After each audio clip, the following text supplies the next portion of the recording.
I know. This video is so far overdue. It's actually been a whole year. And I think in my last video, I said that I was gonna do one in like 2 weeks. But I'm here. I did it. Better late than never, late, like Jake said. But anyway, I am officially 1 year post-op today!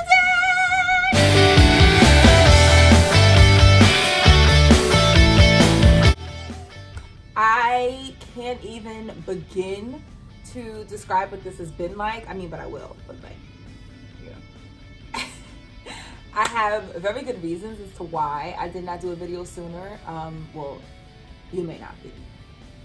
Very good reasons in my eyes as to why I did not do a video sooner, but hey, whatever, we're here. I have to say that this has been the hardest yet most rewarding experience I ever could have imagined it to be.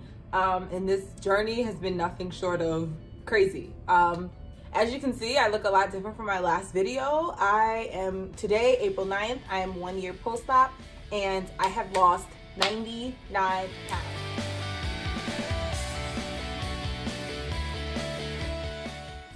Yes, I could easily say 100, but to me, every ounce, every pound counts. I have lost 99 pounds not since my highest weight, but since the day of surgery. I think I hit 100 if I go highest weight, but I just count day of surgery just because, you know, whatever. So yeah, I don't really know where to start, but that's where we're at. We're basically a whole kid gone. Like I had a whole extra teenager inside of me that is now gone. It's crazy. I'm gonna try not to make this that long because I feel like there is just so much to talk about that it may get kind of boring. I think that I'm gonna make a separate video about what I regret, because I mean, with everything in life, there are regrets. There are things that I do regret, but you know, we'll do that in a later video. Here's my disclaimer. I have a lot of VSG people that follow me on Instagram, and nothing grinds my gears more than when I post something or I say something in regards to surgery, and then the holy grail of bariatric surgery wants to be in my DMs correcting me. Like, I am not speaking for anybody but myself, so I'm just gonna say that what I say is what I do, and how my journey went and what I'm choosing to do, it's all on me. I'm not saying you have to follow it. I'm sharing it because hey, there's not that many people that are sharing it. You know, so whatever. Just, I don't want to hear what I'm doing wrong. Like, trust me, I really don't. I really don't care what you think I'm doing wrong. Anyway.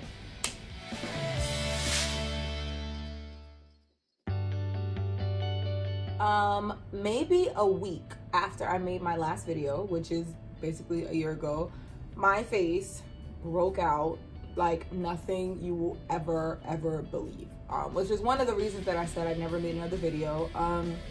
I've always had problems with my skin, and before surgery, like I had finally gotten it to where, you know, it was decent. If you look at my last video, my skin was pretty clear, but you know, not to these YouTube standards, but my skin was clear and regular everyday life clear. So my face started breaking out, and it started on my chest. I'll put pictures.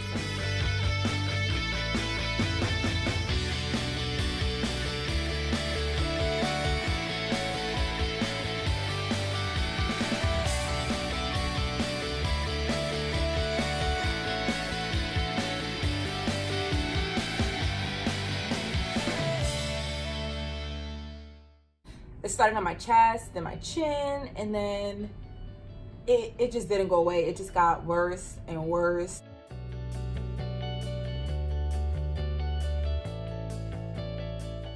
And worse, like as the weeks progressed, and it got to a point where I literally did not want to leave the house. And what was tripping me out the most was the fact that I remember I kept saying to myself, like, you had weight loss surgery, you're down, I think it was only 30 pounds, you're 30 pounds down, you like the way your body's starting to look, but you don't want to leave the house because now your face is looking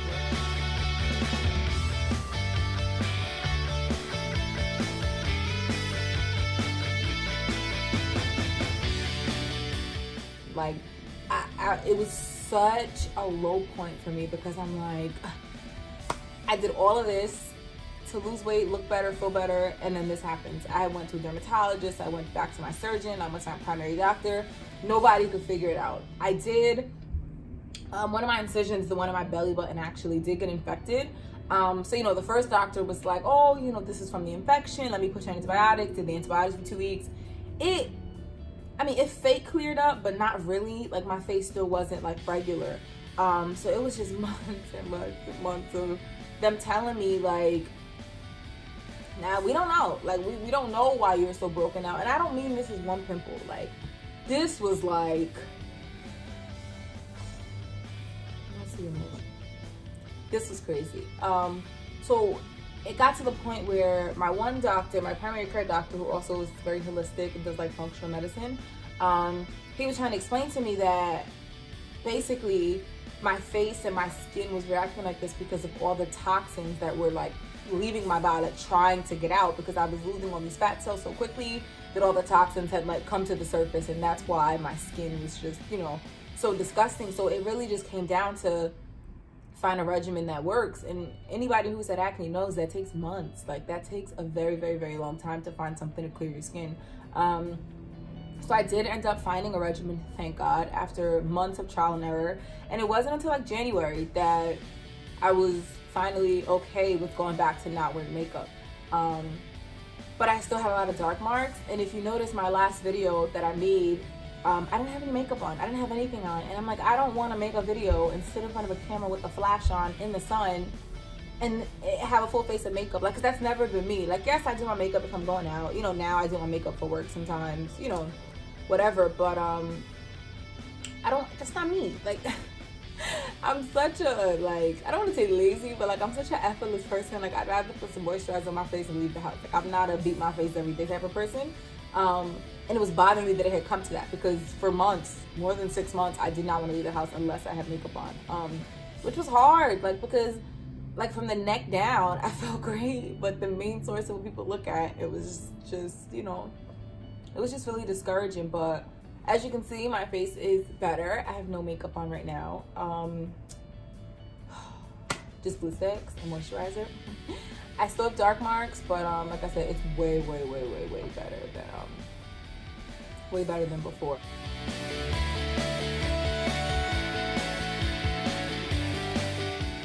Overall, I think that people who are overweight, well, I'm not going to say overweight because that's not the only point I'm trying to make here. People who are insecure, like actually truly insecure, I don't think that anyone realizes how much it hinders you.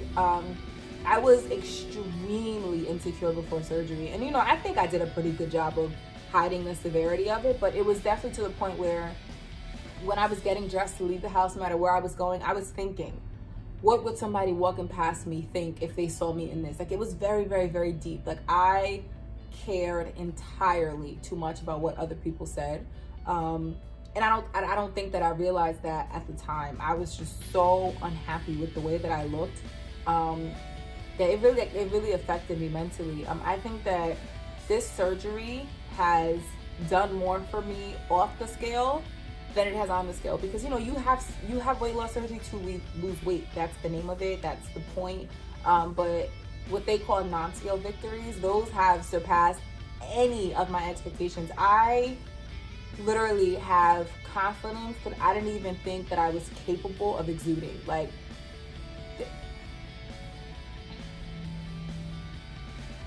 it just feels crazy. Like, I spent 22.5 years of my life, well, not since I was an infant, whatever. Like, I spent all of my life absolutely hating myself, and the life that I lived and the way I lived my life reflected that. It reflected that I was not comfortable, and I was, just seeking validation from places that I really don't need to be seeking validation from. And like I said, this surgery has given me confidence that I can't even put into words. I do things now that I could not do before, wouldn't even think about doing. I think that my confidence has opened so many doors for me.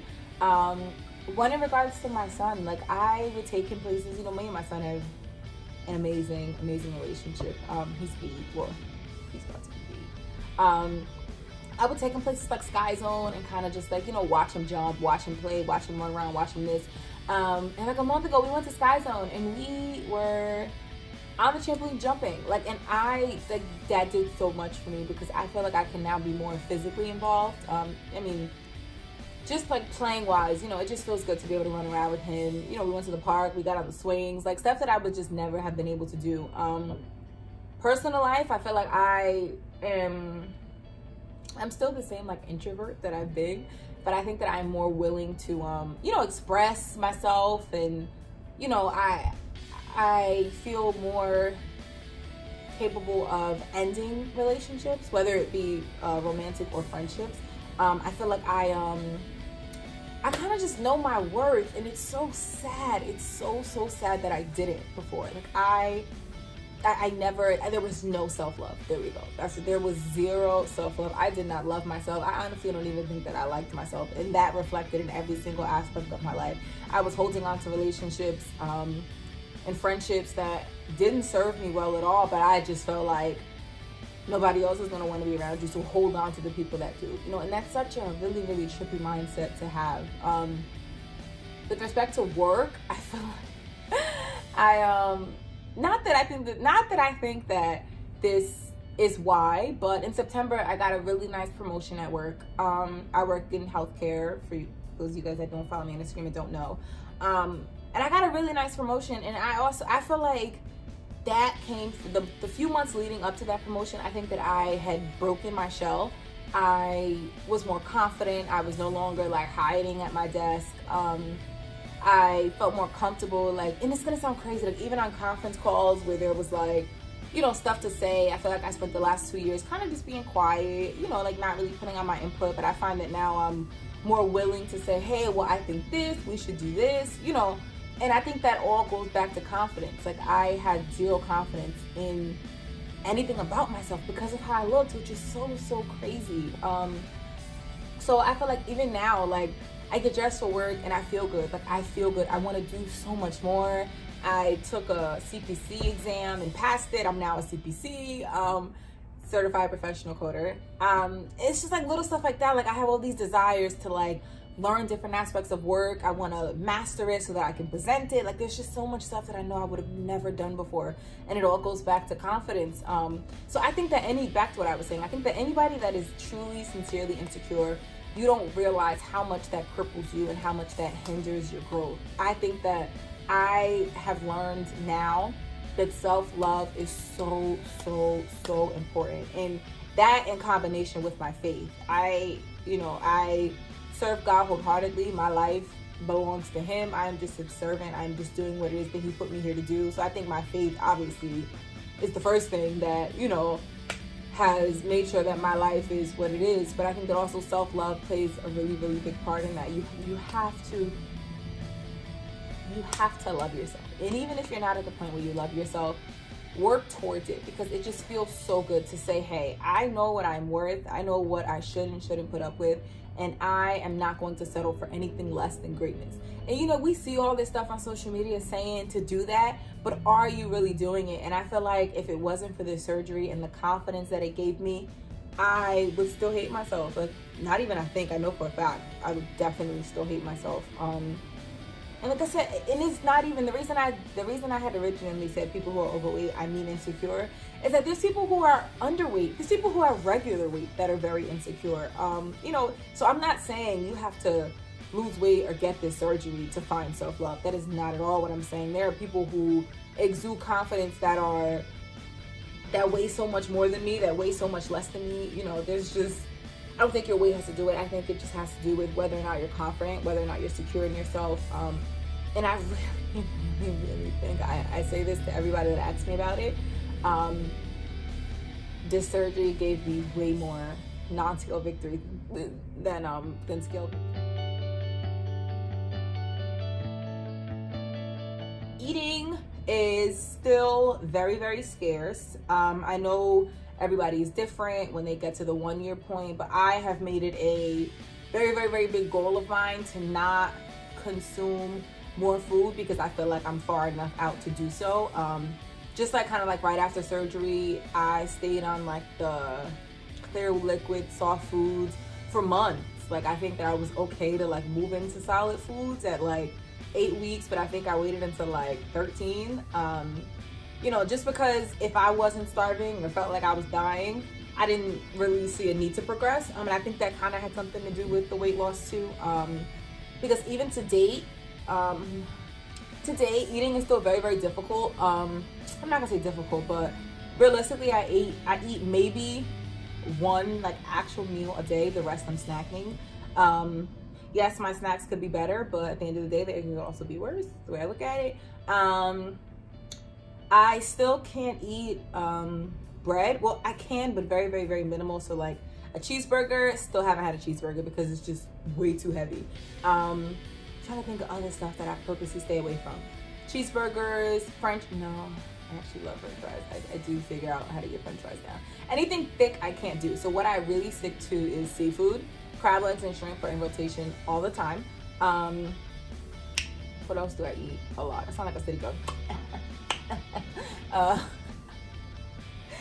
Oh my god, I lost my whole train of thought. Crab legs, shrimp, tacos are really, really easy. Quesadillas are very easy. Steak, oh, that sounds so crazy, but there is this obsession with steak that literally makes me feel normal again. Like, when I eat steak, I never had surgery. Now, to someone watching me, yes, I did, but in my head, like, I don't get that, like, sit right here feeling or that, like, crazy, I gotta puke feeling. Like, oh, I love steak. But it has to be good steak, not no, like, TGI Friday steak or, like, Outback steak. Nah, like, Morton steak is my favorite. It's like, oh, it's so good. Oh, and Roof Chris, too. Roof Chris steak, the one that you don't need no A1 sauce or nothing, to die for. Whatever. Let's see. That's really it. I know that sounds so crazy, but like, you know, like if we go somewhere where we're out to eat, I'll usually get chicken wings are to die. I'm obsessed with the Buffalo Wild Wings Asian Zing, not the boneless, like the ones with the bone in it. And I get all flats. Sounds crazy, but drums I cannot eat. Like the chicken is too thick. Flats, I can eat like 4 of those and actually, you know, feel full. That's, I don't know, I guess I can go more in depth in food, like if, you know, if you guys ask me to, but it's really, really simple. Like, I'm not your VSG person that's eating 3 small meals a day, honestly, because I don't have the time. And then, to be truthful, even before surgery, I never ate 3 meals a day. So I guess that's kind of why.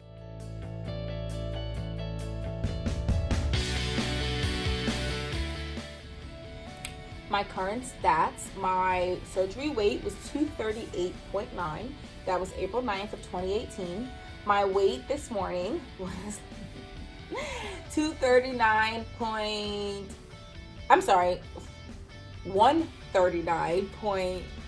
whatever, I don't remember. Whatever, but it's 99 pounds.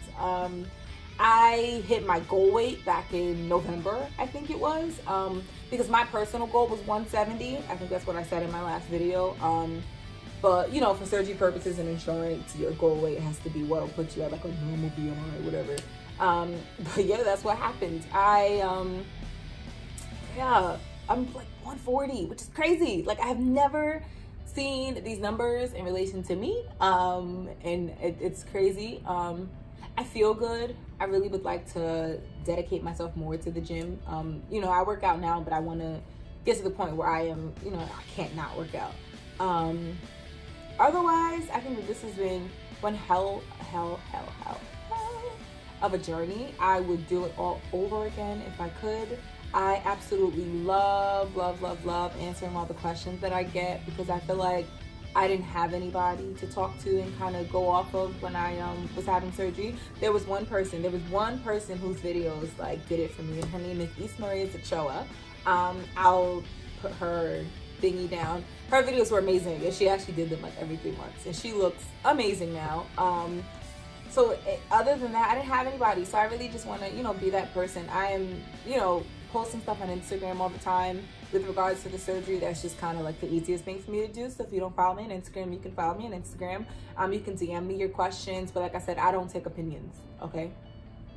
I don't take opinions. I take questions, but I don't take opinions. I take compliments, but I don't take opinions. So like I said, don't tell me what I'm doing wrong. Don't tell me what I need to fix. just don't.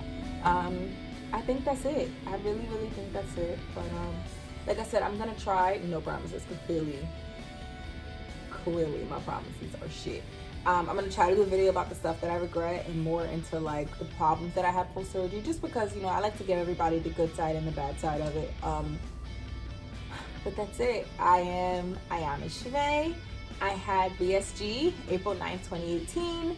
It is now April 9th, 2019. I am 1 year post-op. I have lost 99 pounds, and I absolutely could not have asked for anything better than the experience that I have been on. I'm done, Mason.